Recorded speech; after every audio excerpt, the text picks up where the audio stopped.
अस्सलाम वालेकुम। Welcome to CS311 department of computer science UET Lahore. इस वीक का जो हमारा टॉपिक है that is binary search tree.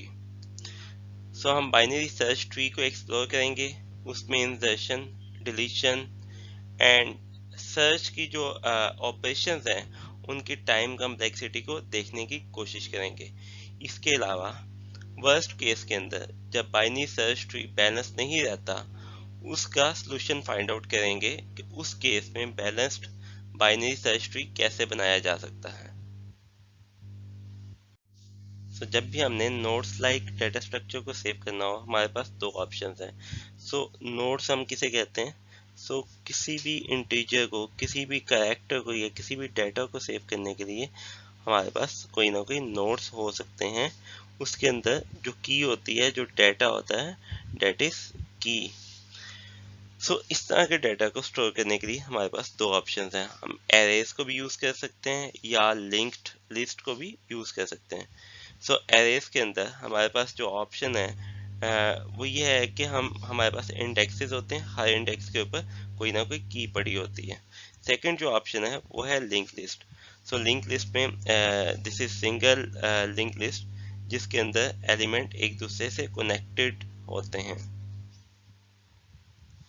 जो बेसिक ऑपरेशंस हम इस डेटा स्ट्रक्चर पे अप्लाई कर सकते हैं, that is insert, delete and search. ये जो दो डेटा स्ट्रक्चर हमने देखे हैं, एरेज एंड लिंक लिस्ट, दोनों के अपने अपने प्रोस एंड कॉन्स हैं। इंसर्शन और डिलीशन के केस में सॉर्टेड एरेज में बिगो एंड टाइम लगता है, क्योंकि जब भी आपने किसी एलिमेंट को सर्च करना है, एरे के एलिमेंट कंसेक्टिव होते हैं। जब भी किसी एलिमेंट को उस एरे में इंसर्ट करना है, बाकी एलिमेंट्स को आपको शिफ्ट करना पड़ेगा, या अगर आपने रिमूव किया है तब भी आपको एलिमेंट्स की शिफ्टिंग करनी पड़ेगी। वर्स्ट केस में आपको n एलिमेंट्स की शिफ्टिंग करनी पड़ सकती है। लेट्स से हम इस एरे में 4.5 को इंसर्ट करके देखते हैं। सबसे पहले हमने 8 को शिफ्ट किया, देखा क्या यहाँ पे 4.5 आना चाहिए, 7 अभी भी 4.5 से बड़ा है, उसको हमने राइट पे शिफ्ट कर दिया। फिर भी देखा 5 जो है 4.5 से बड़ा है। इसको इंसर्ट करने के लिए, 4.5 को इंसर्ट करने के लिए हमने देखा कि 4 जो है 4.5 से छोटा है। This is the right position जहाँ पे हम 4.5 को इंसर्ट कर सकते हैं। इस केस में जो सर्च का जो टाइम है डेट इज लॉग एन। आप बाइनरी सर्च अप्लाई कर सकते हैं। बाइनरी सर्च आप कैसे अप्लाई करेंगे? लेट्स से आप देखना चाहते हैं कि 3 जो है वो इस एरे में है या नहीं है। आप हाफ से एरे को डिवाइड करते हैं और देखते हैं कि आपको लेफ्ट मूव करना है या राइट मूव करना है। हाफ जो है वो 4 बनता है। हमने देखा कि हमने लेफ्ट मूव करना है या राइट। अगर 3 4 से छोटा है, हमें लेफ्ट मूव करना है, लेफ्ट पे हमारे पास ये वाली एरे आ जाती है। इस एरे का जो हाफ है डेट इज 2 पे जाके हमने सोचा कि हमें यहाँ से लेफ्ट या राइट जाना है। पता चला कि 3 जो है वो 2 से बड़ा है, हमें राइट साइड पे मूव करना चाहिए। एक ही एलिमेंट रह गया। अगर वो 3 है तो इसका मतलब है कि हमें अपना डिजायर्ड एलिमेंट मिल गया है।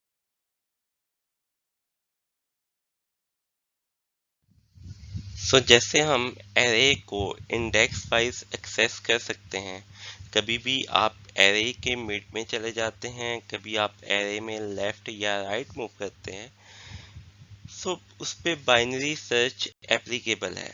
लेकिन लिंक लिस्ट के केस में आप उसमें बाइनरी सर्च नहीं लगा सकते, क्योंकि आप उसमें हाफ पे नहीं जा सकते, लेफ्ट नहीं जा सकते, राइट नहीं जा सकते, क्योंकि लिंक लिस्ट के एलिमेंट रैम के अंदर कंसेक्टिव नहीं पड़े होते।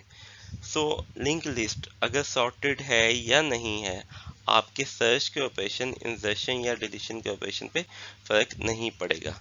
जैसे ही आपने इंसर्शन करनी है, अगर आपको पता है कि आपने एरे के स्टार्ट में इंसर्ट करना है एलिमेंट या एंड पे करना है, क्योंकि एरे का सॉर्टेड होना ज़रूरी नहीं है, उस केस में बिगो वन टाइम लगेगा। जस्ट आपने अगर कोई भी एलिमेंट इंसर्ट करना है, वहां पे आपने पॉइंटर ऐड कर देना है।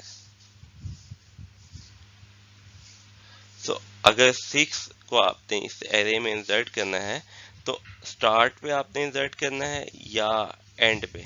सो इस केस में हम 6 को इस लिंक लिस्ट के स्टार्ट पे इंसर्ट करते हैं।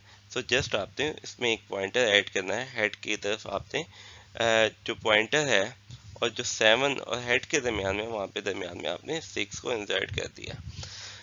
सर्च या डिलीट करने की कॉस्ट भी बिको एन है।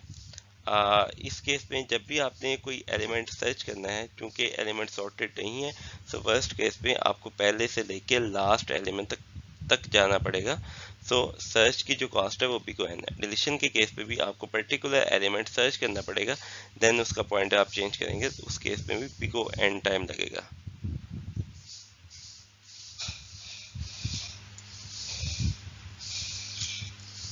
सो लेट्स से आपने इसमें 1 को सर्च करना है।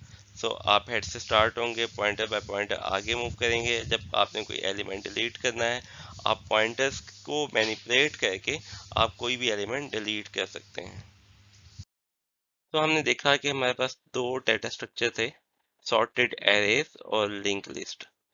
हमें इनके जो ऑपरेशंस हैं, सर्च, डिलीट और इंसर्ट, उनकी टाइम कम्प्लेक्सिटी देखते हुए हमारे पास बाइनरी सर्च का एक आइडिया आता है, वहां से हमें मोटिवेशन मिलती है। तो अगर हम ये देखें कि सॉर्टेड एरेज के केस में सर्च का टाइम जो है वो सबसे कम है, लेकिन जो लिंक लिस्ट है उसके अंदर इंसर्शन का टाइम सबसे कम है। हम चाहते हैं कि दोनों की अच्छी प्रॉपर्टीज को मिला के हम बाइनरी सर्च ट्रीज बनाएं ताकि टाइम कम्प्लेक्सिटी जस्टिफाइड हो सके। जहाँ पे बिगो एंड टाइम है, लीनियर है, हम उस टाइम को बेहतर करना चाहते हैं।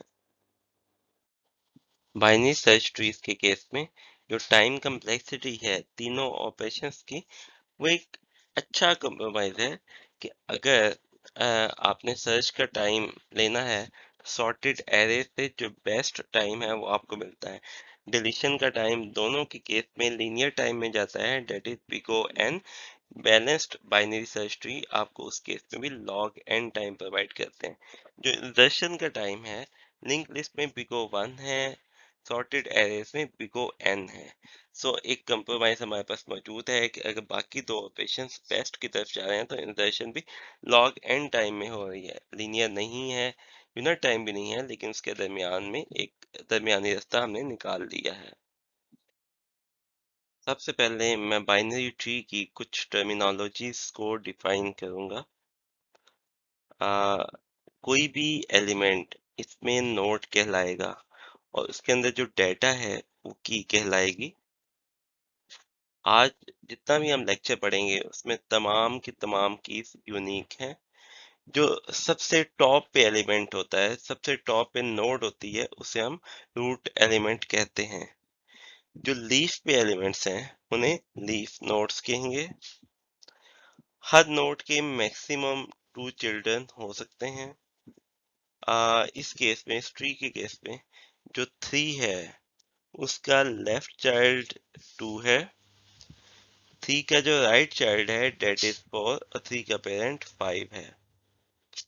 2 जो है वो 5 का डिसेंडेंट है। जो 2 है वो 5 की ट्री में आ रहा है। सो जिस ट्री के अंदर 5 रूट नोड पे है या हाई लेवल पे है, वहां पे 2 उसके अंडर आता है, इसलिए 2 जो है वो 5 का डिसेंडेंट है। हर नोड के पास पॉइंटर मौजूद है कि उसने अपने लेफ्ट चाइल्ड पे जाना है, राइट चाइल्ड पे जाना है या पेरेंट के पास जाना है। जो 1 है उसके दोनों चिल्ड्रन नील हैं। नील को हम आइंदा सिंपलिसिटी के लिए ड्रा नहीं करेंगे। जो ट्री की हाइट है वो इस तरह से डिफाइन की जाती है, maximum number of edges from root to the leaf. So maximum जो लेंथी पाथ है, इस केस में हमारे पास ये वाला बनता है। सो इस केस पे अगर आप एजेस नोट कर ले 1, 2 एंड 3, सो मैक्सिमम जो एजेस हैं रूट से लेके लीफ तक वो 3 हैं। सो हम कह सकते हैं जो ट्री की हाइट है वो भी 3 है। सो बाइनरी सर्च ट्री को हम इस तरह से डिफाइन करेंगे कि BST is a binary tree so that it satisfies the following properties. every left descendant of the node has the key less than that node. So किसी भी नोड के लेफ्ट साइड पे जितने भी डिसेंडेंट होंगे वो उस नोड से छोटे होंगे, जो राइट साइड पे जितने भी डिसेंडेंट होंगे वो उस की से बड़े होंगे। सो हम एक एग्जांपल लेते हैं जिसमें बाइनरी सर्च ट्री को बिल्ड करेंगे। मेरे पास कुछ नोड्स हैं जिनकी बेस पे मैं बाइनरी सर्च ट्री बनाना चाहता हूँ। सबसे पहले मैंने 5 को एज अ नोड सेलेक्ट किया।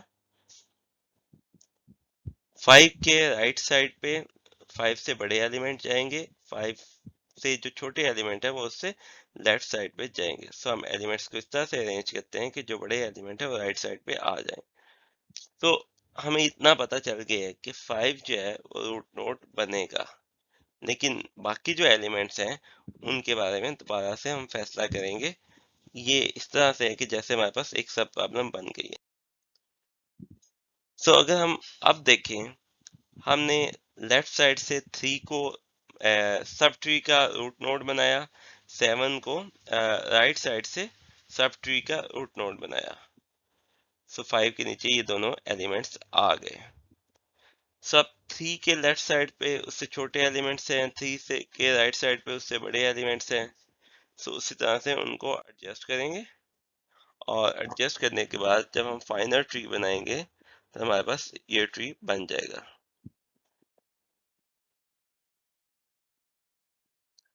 सो ये हमारे पास एक ट्री बन गया। सिर्फ यही ऑप्शन नहीं है, हम मजीद भी कोई और तरीके से भी ट्री बना सकते थे। हम सबसे पहले 7 को रूट नोड सेलेक्ट करते, या 8 को, या 4 को, या 3 को। तो मल्टीपल तरीके का है जिसकी बेस पे आप बाइनरी सर्च ट्रीज बना सकते हैं।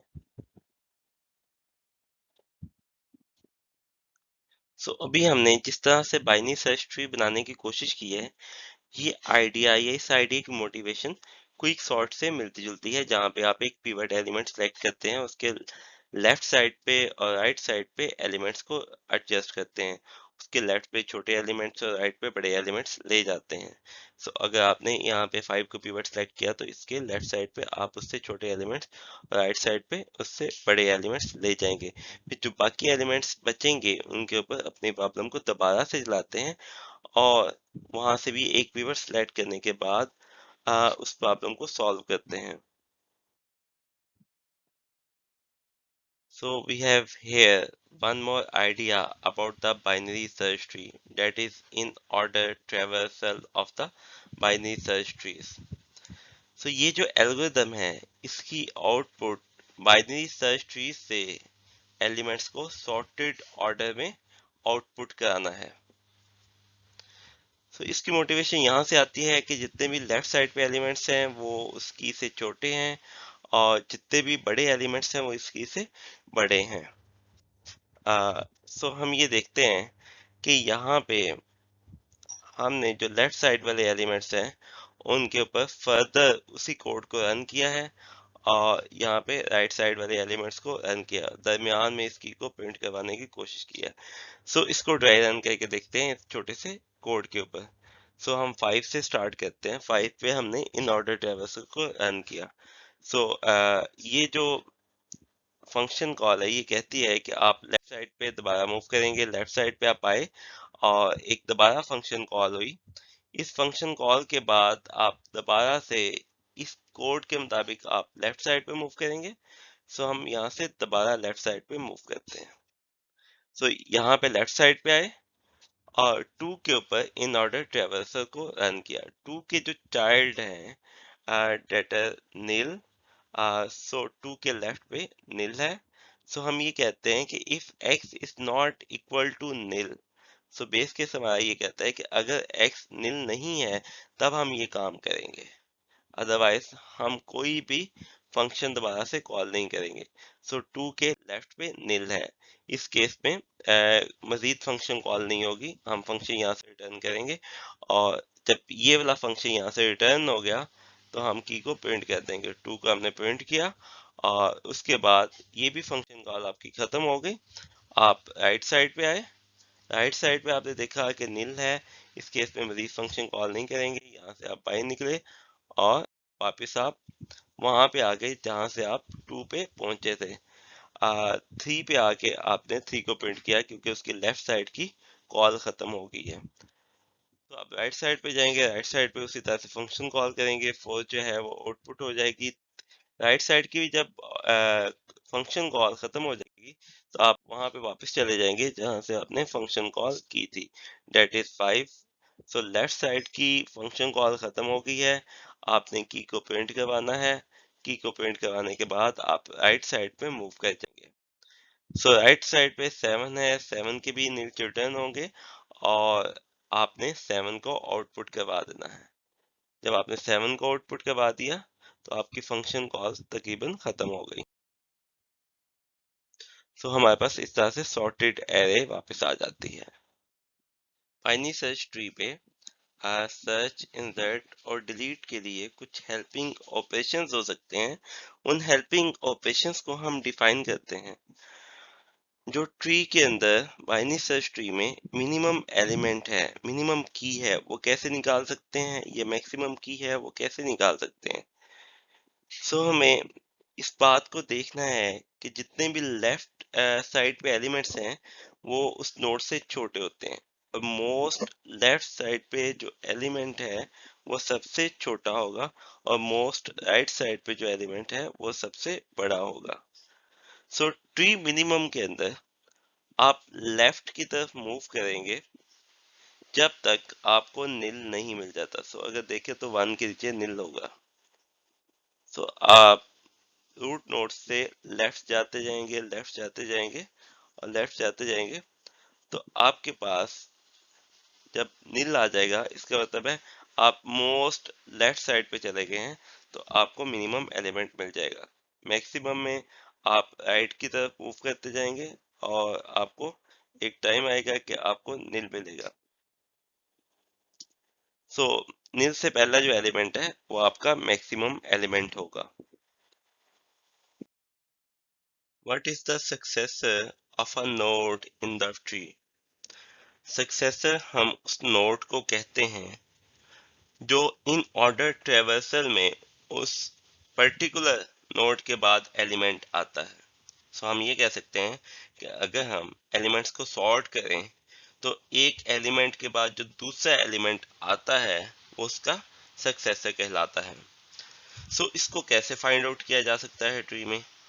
इस चीज को ट्री में से फाइंड आउट करने के लिए सबसे पहला केस ये है कि लेट से आपने 3 का सक्सेसर निकालना है। आप 3 के राइट सब ट्री में देखेंगे कि मिनिमम एलिमेंट कौन सा है। सो इस केस में हमारे पास राइट सब ट्री में एक ही एलिमेंट है, डेट इज 4। तो हम वहां से मिनिमम एलिमेंट ले लेंगे। तो 3 का जो सक्सेसर है वो 4 निकल आएगा।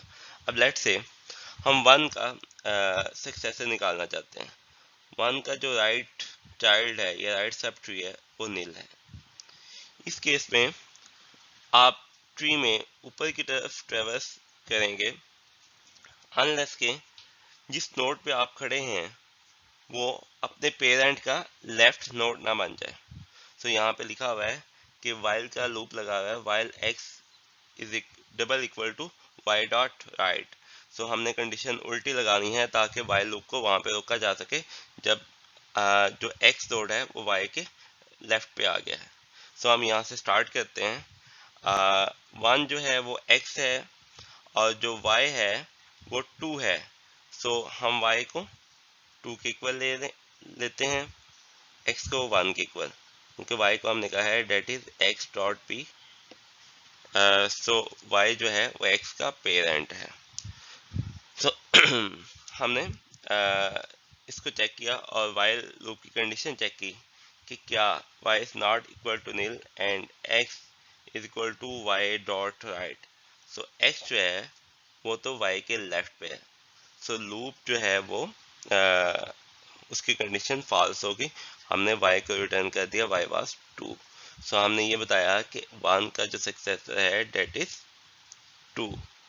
इसी तरह से आप किसी और एलिमेंट का भी सक्सेसर निकालना अगर चाहते हैं, लेट से आपने 2 का निकालना है, 2 का राइट चाइल्ड नील है, आप ऊपर की तरफ ट्रेवर्स करें। आपने 4 का सक्सेसर निकालना है, 4 का सक्सेसर निकालने के लिए आप ऊपर की तरफ ट्रेवर्स करेंगे। जो 4 है वो 3 का राइट चाइल्ड है, सो हम मज़ीद ऊपर की तरफ ट्रेवर्स करेंगे।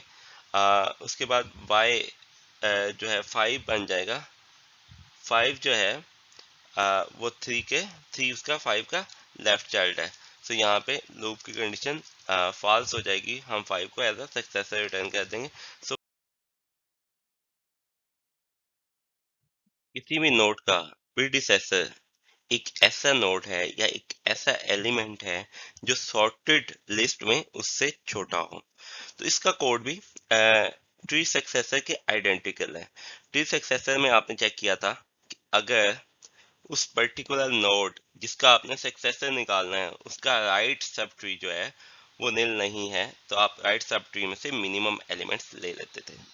लेकिन इस केस में ट्री प्रीडिसेसर के केस में आपने ये देखना है कि उसका लेफ्ट चाइल्ड जो है वो नील नहीं है, तो उसमें से आप मैक्सिमम एलिमेंट वहां से फाइंड आउट कर लेंगे। फॉर एग्जांपल आपने 2 का प्रीडिसेसर फाइंड आउट करना है, तो उस केस में आप 2 के लेफ्ट सब ट्री में देखेंगे और वहां से मैक्सिमम एलिमेंट ले लेंगे। सो जो पहली कंडीशन है उसमें आप उसके सिमेट्रिक कंडीशन लगा के देख लेंगे। अगर तो y का x जो है जिसका आपने प्रीडिसेसर निकालना है उसका लेफ्ट चाइल्ड या लेफ्ट सब ट्री नील है, तो आप उस ट्री में ऊपर की तरफ ट्रेवर्स करेंगे अनलेस कि जिस नोड पे आप खड़े हैं वो अपने पेरेंट का राइट चाइल्ड ना बन जाए। सो अब वाइल लूप में जहाँ पे हमने यहाँ पे कंडीशन लगाई हुई थी x double equal to y dot right, यहाँ पे आप लगाएंगे x double equal y dot left. So इसी तरह से आपका ये कोड कंप्लीट हो जाएगा। So it's an exercise for you to complete the code for the tree predecessor. So हम अपने मेन गोल की तरफ वापस आते हैं। हमारा गोल ये था कि हमने इंसर्ट, सर्च और डिलीट के ऑपरेशन को फास्ट करना है। सो सॉर्टेड एरेज और लिंक लिस्ट की जो बेस्ट प्रॉपर्टीज हैं उनको मिला के हमने एक ऐसी डेटा स्ट्रक्चर में इम्प्लीमेंट करना है जहाँ पे अ, दोनों की बेस्ट टाइम कम्प्लेक्सिटी एक जगह पे कन्वर्ट हो जाए। सो हम देखते हैं कि बाइनरी सर्च ट्री में हम ये कैसे कर सकते हैं। हम सबसे पहले सर्च ऑपरेशन को देखते हैं कि बाइनरी सर्च ट्री में सर्च ऑपरेशन कैसे एफिशिएंट है। ये हमारे पास एक छोटी सी एग्जांपल है जिसमें बाइनरी सर्च ट्री दिखाया गया है। तो लेट्स से आपने 4 को सर्च करना है। आप रूट नोड से स्टार्ट होंगे, देखेंगे कि आपको लेफ्ट जाना चाहिए या राइट जाना चाहिए। क्योंकि हमें ये पता है कि 5 से जितने भी छोटे एलिमेंट्स हैं वो हमें 5 के लेफ्ट साइड पे मिलेंगे। सो हम यहाँ से लेफ्ट मूव कर जाएंगे। सो जब हम 3 पे आएंगे, 3 से हमें ये पता लगेगा कि 3 से बड़े एलिमेंट्स 3 के राइट साइड पे हैं, हम राइट साइड पे मूव करेंगे तो हमें 4 मिल जाएगा जिसे आप रिटर्न कर देंगे। लेट्स से आप 4.5 को सर्च करते हैं।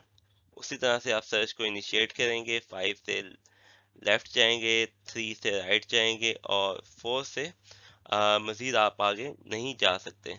सो इस केस में बेहतर है कि आप जो करीब 3 एलिमेंट है, सो जब आप ट्री से नीचे उतरने लगे हैं, सो 4 के बाद आप ट्री से नीचे उतर जाएंगे क्योंकि 4 लीफ नोड था। सो जब आप ट्री से नीचे उतरने लगे हैं तो आप वो वाला नोड रिटर्न कर दें। सो ये कितना टाइम लगेगा इसमें, ये उस पर डिपेंड करता है कि लॉन्गेस्ट पाथ कितना है जिसके ऊपर आपको एक एक एलिमेंट का कंपैरिजन करने के बाद लीफ नोड तक जाना है। सो जो मैक्सिमम पाथ है उसको हमने डेफिनेशन उसकी की थी कि जो हाइट ऑफ द ट्री है वो maximum number of edges from root to the leaf node है। क्या हम इसका सूडो कोड लिख सकते हैं इसको इम्प्लीमेंट करने के लिए? आपकी सहूलत के लिए मैंने एक कोड बुक से ऐड किया है। ट्री सर्च का एक कोड है जिसमें बेस केस ये कहता है कि अगर आप नील पे पहुंच गए हैं या आपको एलिमेंट मिल गया है तो आप उस एलिमेंट को रिटर्न कर दें। तो यहाँ पे इस केस में अगर आपको एलिमेंट नहीं मिलेगा तो आप नील ही रिटर्न करते हैं। आपने इस कोड में एक छोटी सी चेंज करनी है, वो ये है कि नील रिटर्न करने के बजाय आप वो वाला एलिमेंट रिटर्न करें जब आपको लास्ट एलिमेंट मिला था जब आप ट्री से नीचे उतरने लगे थे, यानी कि लास्ट एलिमेंट जहां से आप नील पे जा रहे हैं उस लास्ट एलिमेंट को रिटर्न करें, ना कि नील को रिटर्न करें। सो अगर जो की एलिमेंट जिसे आप सर्च करना चाहते हैं वो उस की से छोटा है जहां पे आप खड़े हैं, तो आप लेफ्ट साइड पे मूव करेंगे। सो आप फंक्शन कॉल करेंगे, ये रिकर्सिव फंक्शन कॉल है। अगर आपको वो एलिमेंट छोटा नहीं है बल्कि बड़ा है, तो आप राइट साइड में मूव कर जाएंगे।